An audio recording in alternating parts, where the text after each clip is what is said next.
धौलपुर शहर की गंगाबाई की बगीचे में चल रही 7 दिवसीय संगीत में श्रीमद् भागवत कथा ज्ञान यज्ञ के 7वें दिन कथा व्यास अभिषेक भाई ने विभिन्न प्रसंगों पर प्रवचन दिए। उन्होंने कहा कि 7वें दिन कृष्ण के अलग अलग लीलाओं का वर्णन किया गया।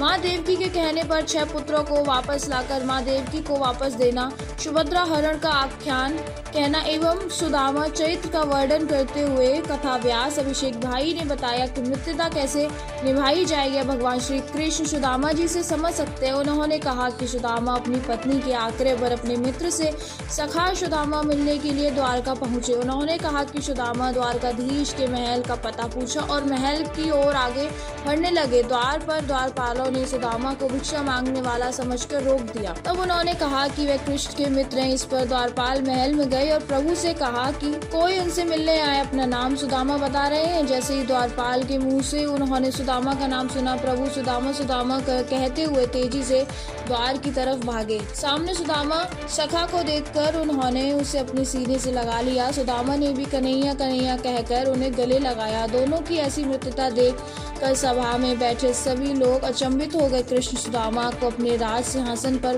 बैठाया हुआ उन्हें कुबेर का धन देकर मालामाल कर दिया। जब जब भी भक्तों पर विपदा आ पड़ी है, प्रभु उनका तारण करने अवश्य आए हैं। व्यास अभिषेक भाई ने कहा कि सुखदेव जी ने राजा परीक्षित को 7 दिन तक श्रीमद् भागवत कथा सुनाई, जिससे उनके मन से मृत्यु का भय निकल गया। तक्षक नाग आता है और राजा परीक्षित को डस लेता है। राजा परीक्षित कथा श्रवण करने के कारण भगवान के परम धाम को पहुंचते हैं। भगवान कथा के परीक्षित प्रेम मिश्रा और उनके परिजन संतोष मिश्रा, उमेश मिश्रा, पंकज मिश्रा रहे।